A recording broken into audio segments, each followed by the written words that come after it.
And what you've done, it's never been done. He said, it's the summer of Trump. They wrote articles, the summer of Trump. I said, what I've done is nothing, because if we don't win, to me it means nothing. He said, you're wrong. He said, no matter what happens, whether you win or lose, what you've done, you've changed the whole landscape of campaigning and the whole dialogue. I said, trust me, if I don't win, and I'm not talking about winning primaries, I'm talking about winning the presidency for you, It all doesn't matter. Okay? It all doesn't matter. Thank you. So nice, thank you. That's so nice. But it really doesn't matter, because what are we going to do? We're going to look back. We had some nice rallies. We had a lot of people. And by the way, we have by far the most people. Not even a contest. About 2 weeks ago, we had a rally. I had 12,000 people. By the way, today you have like 20,000. They had to send 7,000 people away. We had to send 7,000 people away, meaning I'm coming back to Oklahoma. I have to take care of those 7,000 people. I feel guilty. Can you imagine this whole arena packed, and we're sending people away? But we have by far the biggest crowds. So I love you. I love you. Beautiful. It's beautiful. It is beautiful. But we had a case where Sanders, can you imagine this guy, a socialist/communist, is doing well? No, he's beating Hillary Clinton. Can you believe this? This guy, he's a whack job. He's a wacko. He's beating Hillary Clinton. Oh, boy. I tell you what, I really want to run against her, but I really would like to run against Bernie Sanders, too. Wants to bring your taxes 90%.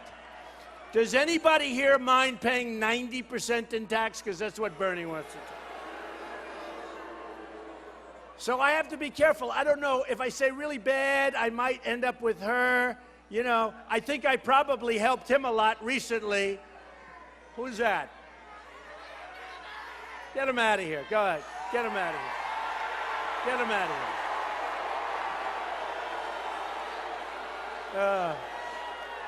All right, get out of here, kid.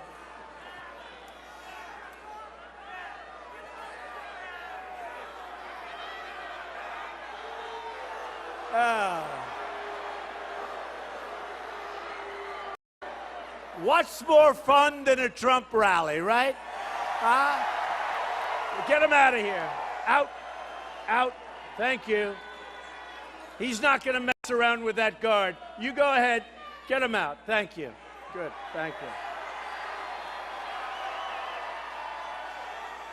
Come on. Let's go. See, he wants to be politically correct. This isn't the old days.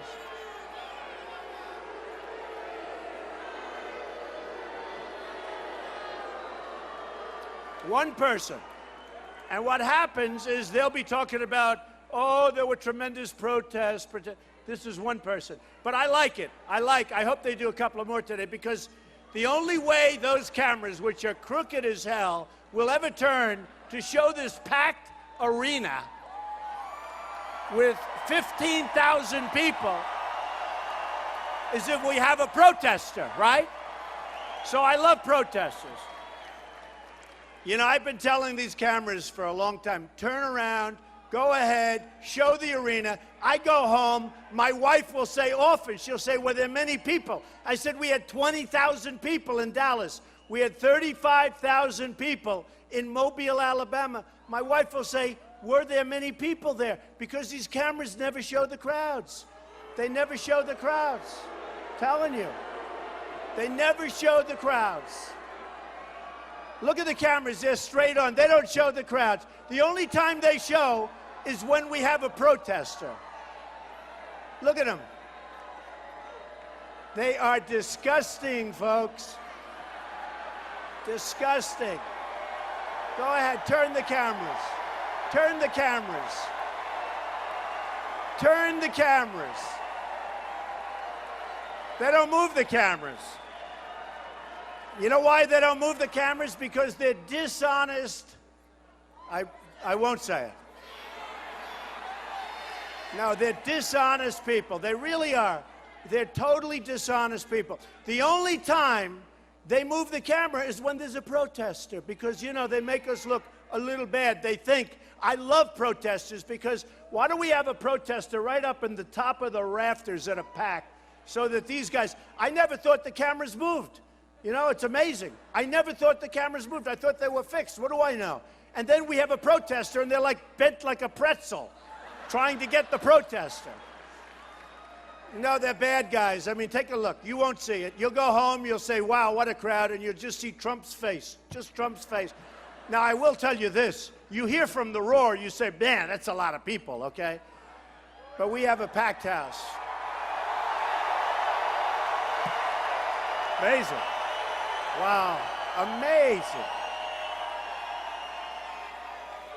So I was going to tell you, so Sanders had 3,000 people. I had 12,000 people. And they cover Sanders in the press, and they say, oh, he was packed. He had thousands of people. He had 3,000 people. I had 12,000 people the same day. They don't say anything. They don't say. Isn't that amazing? They don't say anything. Oh, good old Bernie. Oh, Bernie will be fun. You know, I don't know if Hillary's going to make it. She may not make it with the voters. She may not make it legally. She may not make it legally. Got a problem. I mean, look at Petraeus, good guy, made a mistake. And by the way, leave the guy alone. Don't demote. You know, they want to demote him. They want to take away. He's suffered. Leave Petraeus alone, right? Enough already. Enough.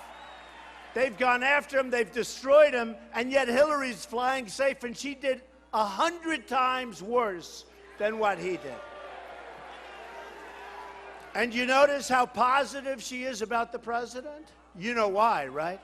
You know why? Because she wants to stay out of the clink. That's why. Okay? Believe me, that's why. She's 100. I mean, every single thing. Oh, the president's wonderful. She never thought the president was wonderful before. She couldn't stand the president. And frankly, he couldn't stand her. Now all of a sudden, he's wonderful, wonderful. It's very simple. She wants to make sure she gets through this thing. And he does have the power of the presidency. So who the hell knows? What is it, darling? I love you. I love you. I even love the protesters. There aren't too many. So I have to tell you this because I always love it. You know, I talk about polls. I'm like obsessed with polls. Only when I'm in first place, I'm obsessed. If I was ever in second place, which for the most part, I haven't even been in second place, but if I was in second place, believe me, and these candidates come up to me, and I'm friendly with some of them. Some of them are actually nice people. They're never going to be able to get Mexico to pay for the wall, I can tell you that. That I can tell you. They don't even have a clue. But they said to me, why are you always talking about polls? The candidates. I said, because I'm in first place. I'm in first place. One of them came in, he's in like 9th place, 10th place. Why do you always talk about polls? I said, look, if I was in 10th place, I would not be talking about polls. But I'm obsessed. I love these polls. Here's one just came out today. Listen to this. The great state of Florida. Very important, very big, great, great place. I love it. Florida, Trump, 48. 48. Cruz 16, Rubio 11, Bush down in the toilet. Can you believe it? Unbelievable. How about Bush? Look, the guy spends, now he's up to $79 million. Okay, now I wouldn't even mention this, but a lot of it's ads against me. He does these negative ads against me. Otherwise, I wouldn't mention it. Maybe I would. But $79 million. And he's Bing down in the basement, right? And the first thing he should do is he should get rid of the Jeb stuff, get rid of all of the nonsense that he's going through with, I can fix it. You know, his new slogan, I can fix it. He can't fix anything. He's a low-energy person.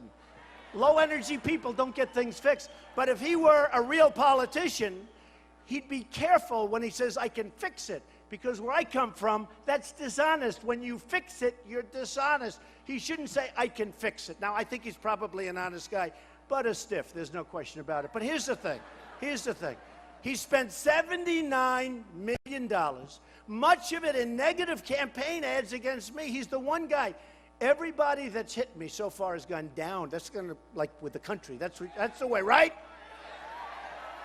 Think of it.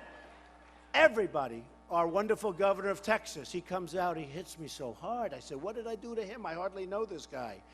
So many, yeah, all right, make America great again. You better believe it. These people are not. Politicians are not going to do that because they're all talk, they're no action, they don't have it. But think of this. So Bush spent $79 million. I spent practically nothing, right? He's down here, right toward the bottom, and I'm at the top by so much you wouldn't even believe it. New poll. Monmouth, Trump 36, everyone else like way, way, way behind. Morning Consult, Trump 39. Reuters, Trump 42. Trump 42. Gravis, Trump 41. I mean, this is a lot. You know, you have 14 people in there still. 14 people. Trump's at 41. I'd take 41 or 42 if we had 3 people, right? We'll take it then, too. And you know, it's funny, all of these guys, they're always saying, the pundits, believe me, they're not smart people. You take those glasses away from George Will, and he's a stupid-looking guy, okay? No, it's true. Okay.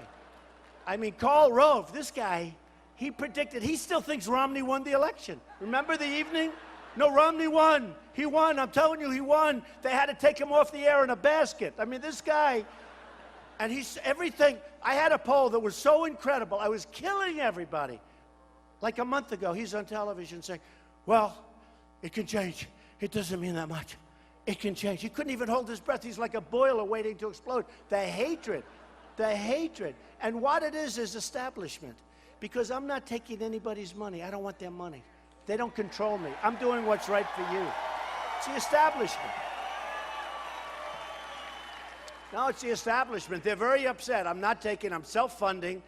And it's sad because, you know, my whole life, I'm a very greedy person. I've been taking, greedy, billions and billions of dollars. I've had tremendous success. By the way, the reason I say that, because that success is going to you, because that's what I want to do. But greedy, I want to be greedy for you. I want to be greedy now for the United States. I don't want stupid deals. I don't want to be losing $500 billion a year in trade with China and with all of these countries. We're going to be greedy for you. It's unbelievable. So you have a guy spending $79 million. I've spent practically nothing. And I said, wouldn't it be nice if the country could do that? So that, like education, I love education. To me, education is so important. So my uncle was a professor at MIT for many, many decades. Very smart. We have good genes for that stuff. You know, it's good. Got to be smart. You know, you got to be smart. You know, they always say, he's so plain-spoken. Plain-spoken. I know more than any of these guys. Plain-spoken. I went to Ivy League school, the whole thing. Plain-spoken. They say it as I don't think it's a compliment, but they say plain-spoken. Let me tell you something. I'm plain-spoken because sometimes the words, I can come up with extremely nice words, except there's no better word to describe our leader and our administration than the word what? Stupid. Stupid. These are stupid people. What's going on in Washington is purely stupid. Now, give me a better word than that, and I'll use it. But you know what? All the Ivy League that I have, the Wharton School of Finance, somehow they've never come up with a better word to describe what we're going through. So, wouldn't it be nice if instead of education, we're number 1 in terms of cost per pupil by a factor worldwide, by a factor of many. Number 2 is so far behind, forget it. Like in the polls, number 2 is so far behind. We want to keep it that way. So we're number 1 in the world in terms of spending. We're number 28 in the world in terms of where do we stand. We have third world countries that are ahead of us. Third world countries. Countries that you wouldn't believe. Some countries that you've hardly heard of. And they're ahead of us in education. Wouldn't it be nice? So we spend the most, and we're down on the bottom. Wouldn't it be nice if we spent not very much like our campaign? We don't spend that much, right? And we're at the top. Wouldn't that be nice if we can do that, or almost? And we're going to do a lot of things like that. We're going to start winning again. We don't win anymore. We don't win. When was the last time, seriously, and I say this all the time, when was the last time our country won? We don't win. We don't win. We don't win in trade. We don't win militarily. We don't win. You know, when I was growing up, we never lost a war, right? Now we never win a war. We never win a war. We leave Iraq where we shouldn't have been. And by the way, in 2003, 2004, I said, don't go into Iraq. You'll decimate it, and Iran will take over the Middle East. It's exactly what's happening. I should get credit for that. And I'm the most militaristic person there is. But we got to know what to do. We have people that don't have a clue. Then Obama gets out, and he announces the date that we're leaving. We are leaving in 18 months on a certain date. I say, wait a minute, let's be unpredictable. We have to be unpredictable first.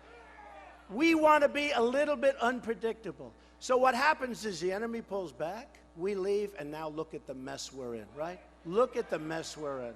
Look at the mess. So we shouldn't have been there, but once we were there, we shouldn't have gotten out that way, and we should have kept the damn oil. We should have kept it.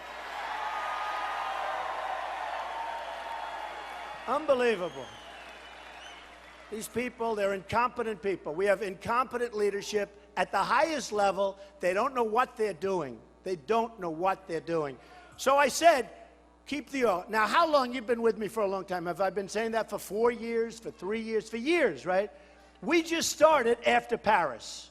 Paris was a disaster. Speaking of Paris, and speaking of California, where we lost 14 wonderful people to 2 radicalized maniacs, okay? We lost 14 wonderful, great people. People that held ceremonies for these 2 people that got married. We lost 14. Now, if sitting there in the room or standing, there were like you, right over there with a hat, you, I mean, I could pick out lots of people. If we had a couple of guns on the other side where the bullets are going in the opposite direction, it wouldn't have been that way.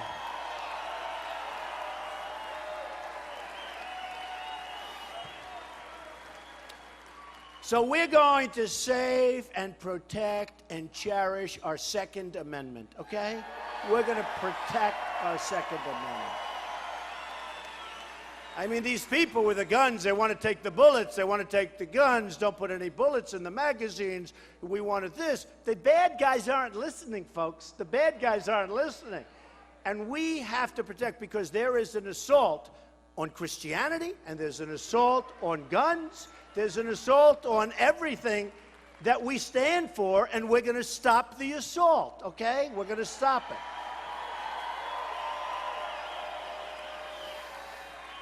So I always say, thumbs up for the Second Amendment, thumbs down for Common Core. We're going to bring education back to the states and back to the people and the parents, and I see the way it works. I mean, we can't do any worse. We can't do any worse. So Common Core is out, and Second Amendment is in, and we're going to keep it. And we're going to keep it the way it is. It's so incredible. You see the kind of things that take place. I'll give you an example. It's not really the kind of negotiator I'm talking about for money, but it's the same thing. We have Sergeant Bergdahl, a dirty, rotten traitor, right? A dirty, rotten, no-good traitor. 5 people were killed. 5 people looking for Bergdahl, and probably 6. But 5 people at a minimum were killed looking for Sergeant Bergdahl, right? We make a deal knowing, because you had a general and a colonel there talking to the people that knew him. You had a general and a colonel that knew he was a dirty traitor. And what happens? We give them 5 people that they most wanted for 9 years that are now back in the battlefield. Don't believe the press. And if they're not now, they will be soon. So we give them 5 people, and we get this dirty, rotten traitor. No good, folks. We don't make deals like that anymore. We don't make deals like that. As far as I'm concerned, we take them, we fly them over to the area, a nice, heavily densed area loaded up with ISIS, and before we bomb the hell out of ISIS, we drop Bergdahl right in the middle of it. Amazing. Amazing. Amazing. Amazing how stupid and how incompetent our leadership is in our politics, just to make a deal like that. And I mention that just because it doesn't make sense. I mean, the New Deal, look at the New Deal.